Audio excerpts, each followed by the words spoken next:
The water wouldn't stop leaking no matter how hard Benjamin twisted the wrench under the sink. Frustrated and soaked, he finally gave up and called the first plumber listed online. 30 minutes later, the doorbell rang. When Benjamin opened the door, he found himself face to face with Roman, a tall, broad-shouldered man in his late 20s with messy dark hair, a tool belt slung low on his hips, and eyes the color of a stormy sea. "You the guy with the leaky sink?" Roman asked, his voice deep and warm. Their eyes locked, and Benjamin felt a strange jolt shoot through his chest, like something long buried was suddenly waking up. He stepped aside quickly, mumbling, "Yeah, kitchen's this way." As Roman knelt down to inspect the damage, Benjamin couldn't stop staring at the way his strong hands worked, the focused expression on his face. "This should be an easy fix," Roman said, glancing up. That gaze again, direct, curious, and something more that made Benjamin's pulse race. He had always dated women, always considered himself straight.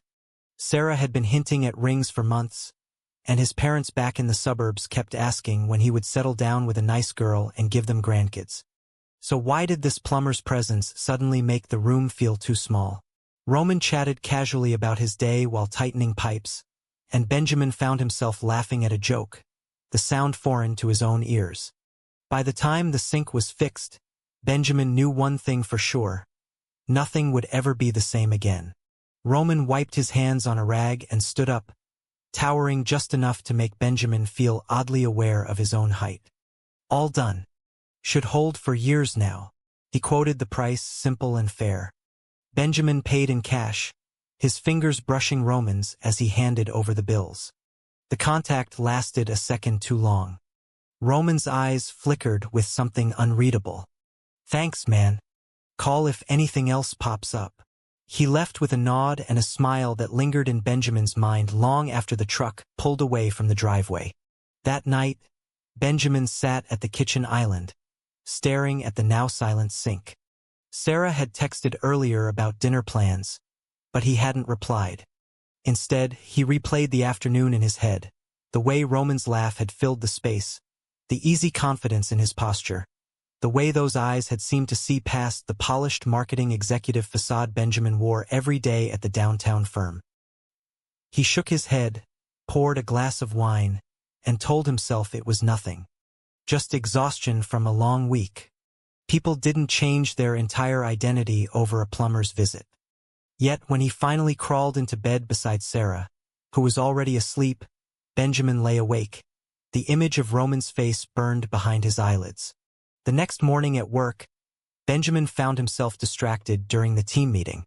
His boss praised his latest campaign, but all he could think about was how Roman had fixed the leak with such calm efficiency. During lunch, he caught himself searching online for plumbing tips he didn't need. By evening, he had convinced himself to call the number again. Not for another job, just to thank the guy properly. The phone rang twice before Roman picked up. "Hey, it's Benjamin from yesterday. Sink's perfect. Just wanted to say thanks." Roman's chuckle came through the line, warm and genuine. "No problem. Glad it's working. You sound like you had a rough day." They talked for 20 minutes about nothing: traffic in Chicago, the Cubs game, the best coffee spots downtown. When they hung up, Benjamin stared at his phone, heart hammering.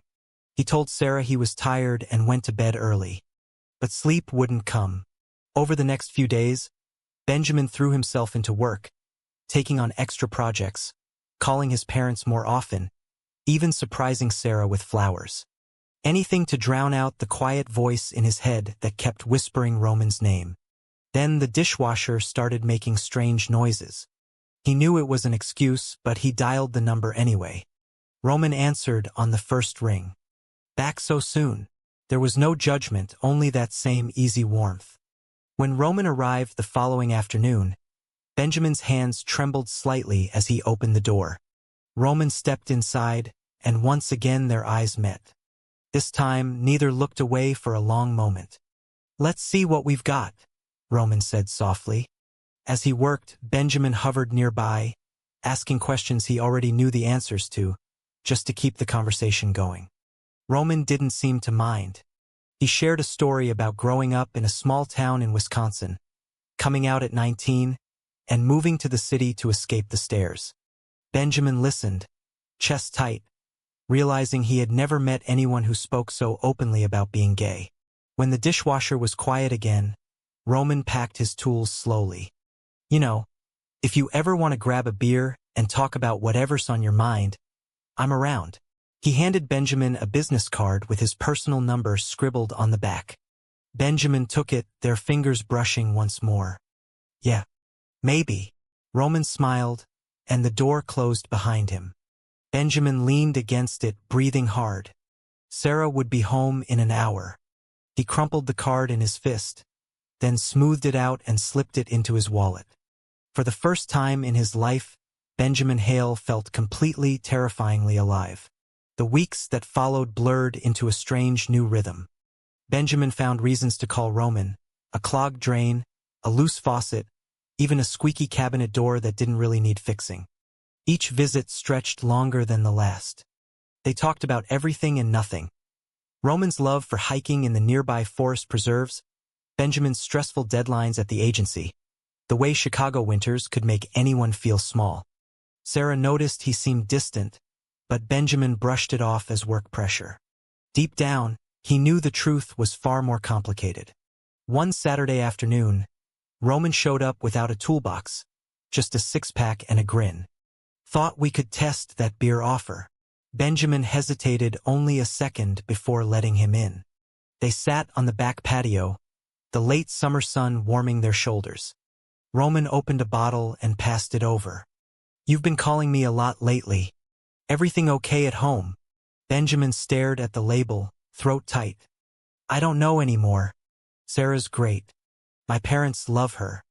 But lately I feel like I'm living someone else's life." Roman listened without interrupting, his eyes steady and kind. When Benjamin finally looked up, the words tumbled out.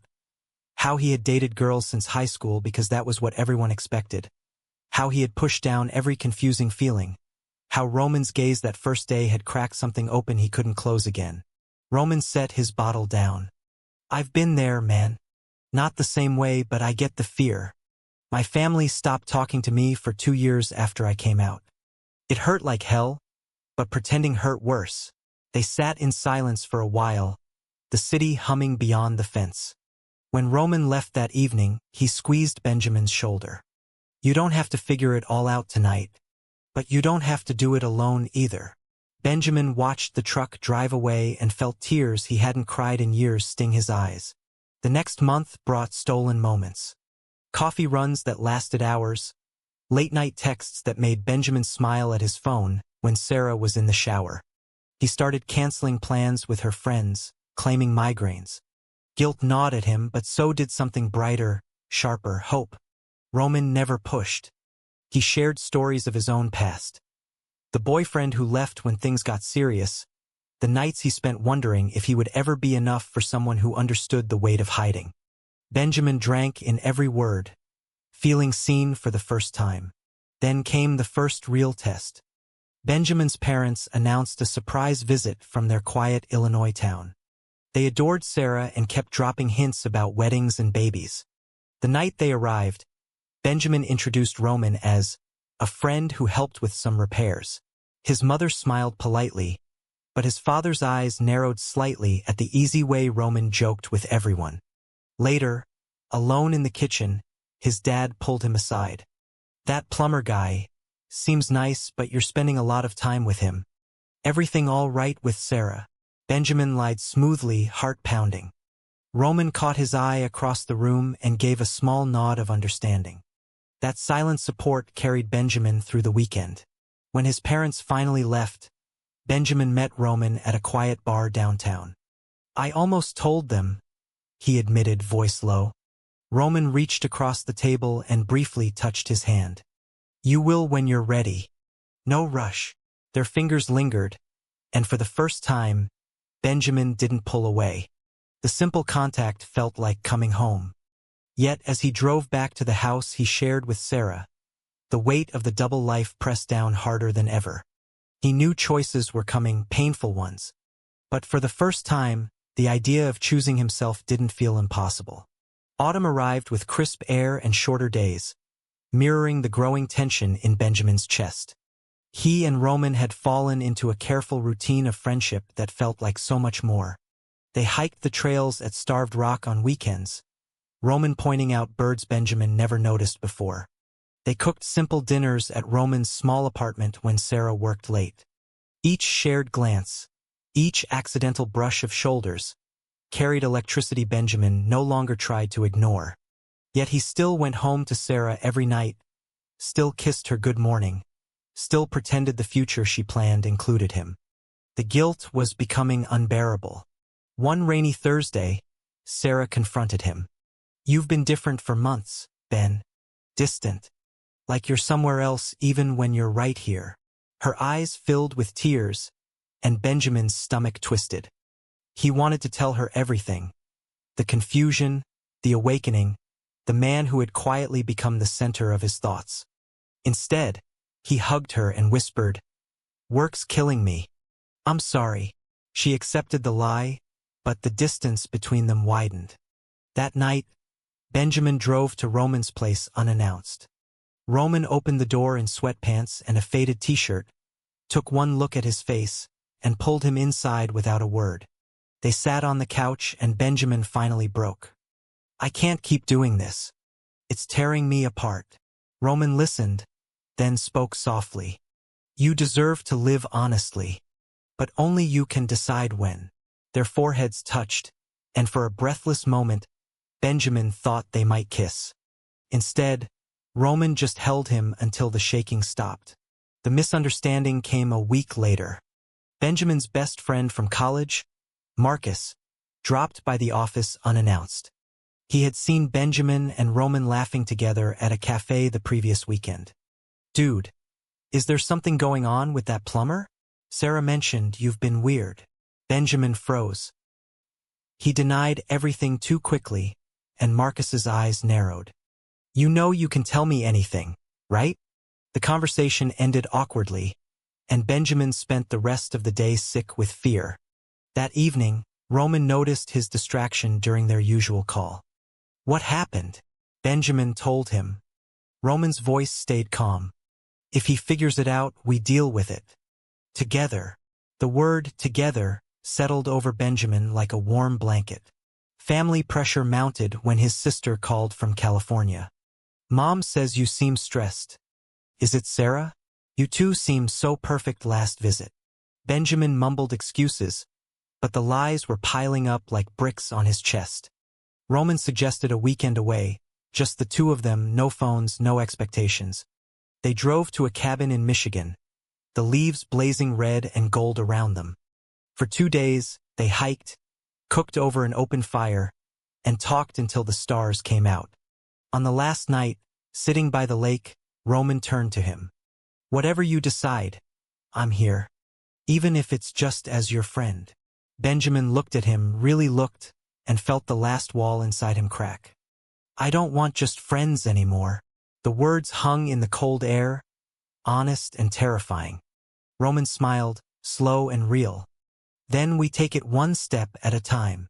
They drove home in comfortable silence, hands resting close on the console. Benjamin knew the coming weeks would test everything.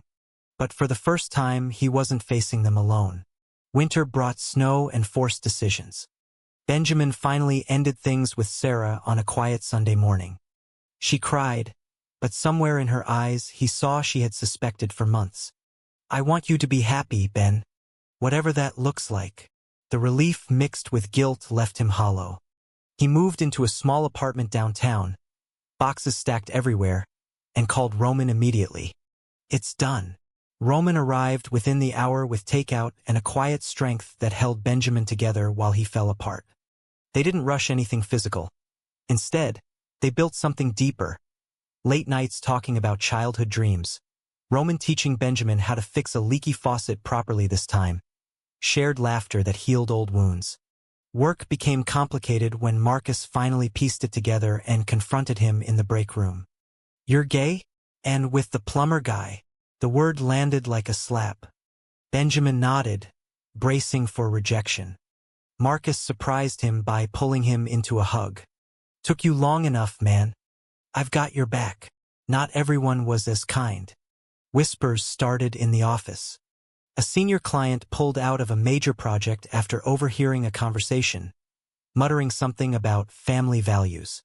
Benjamin's boss called him in for a meeting. We support diversity, of course, but clients are conservative. Maybe keep things low-key. The message was clear. Benjamin felt the familiar panic rising, but Roman's voice echoed in his head. You don't have to hide anymore. He started looking for new opportunities, updating his resume late into the night while Roman rubbed his shoulders and reminded him he was enough. The real storm hit at Christmas. Benjamin's parents invited him home, assuming Sarah would come. He drove there alone, Roman waiting back in the city. The dinner table felt like a battlefield. When his father asked about Sarah, Benjamin took a deep breath. We broke up. I'm seeing someone else. His name is Roman. The silence that followed was deafening. His mother's fork clattered to the plate.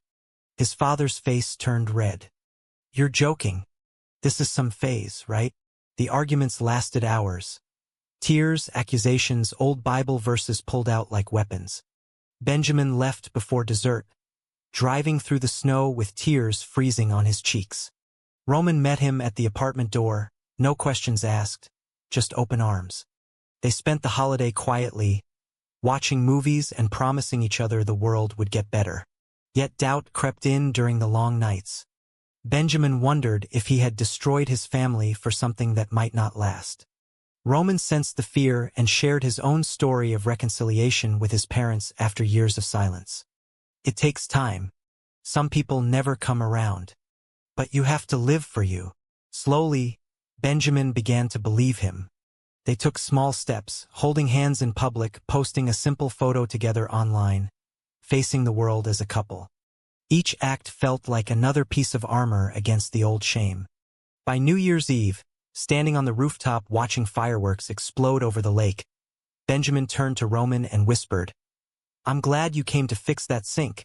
Roman laughed softly and pulled him close. The year ahead would bring more tests, but for the first time, Benjamin faced them with his heart wide open. Spring arrived with new beginnings and fresh wounds.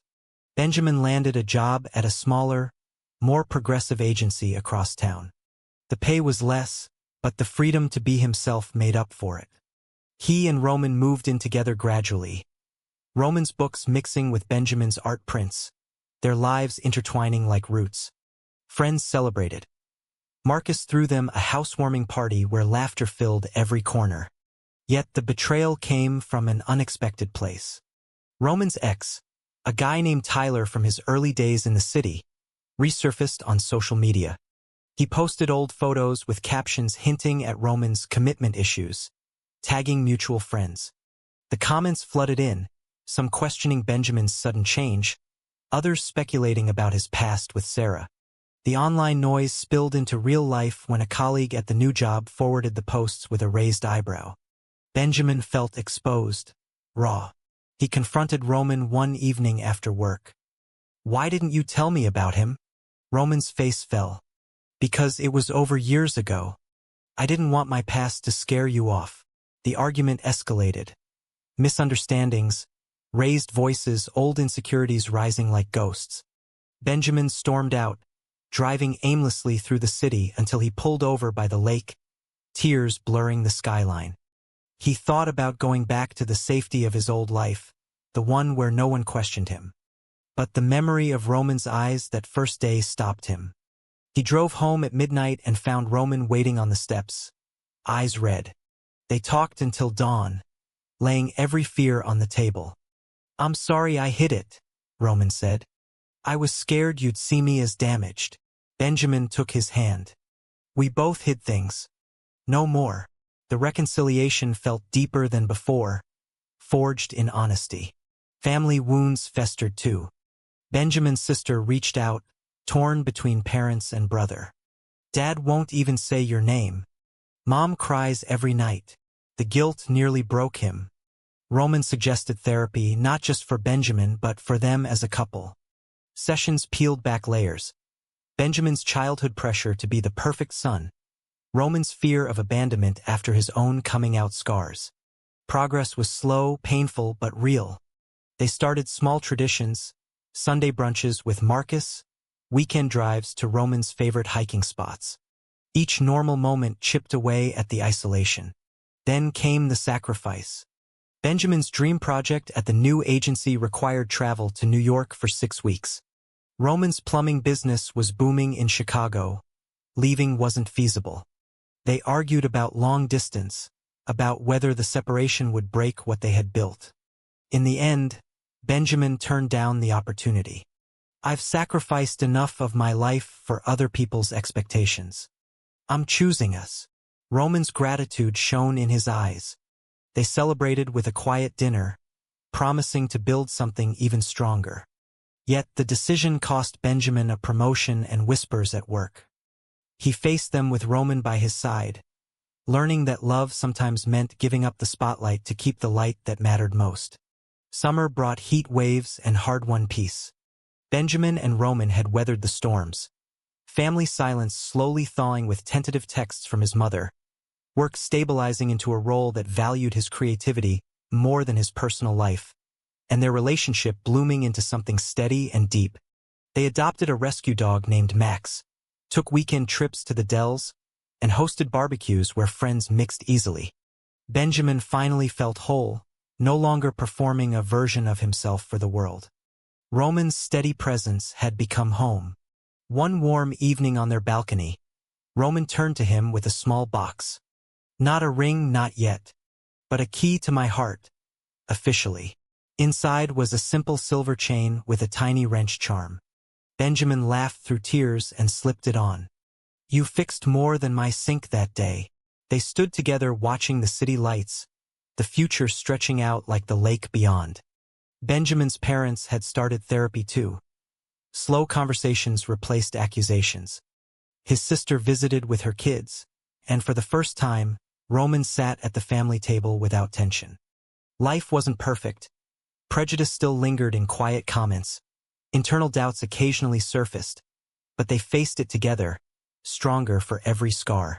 Benjamin looked at Roman, the man whose gaze had once shattered his world and rebuilt it better. "I never knew I was waiting for you." Roman smiled, pulling him close. "I was just here to fix a leak.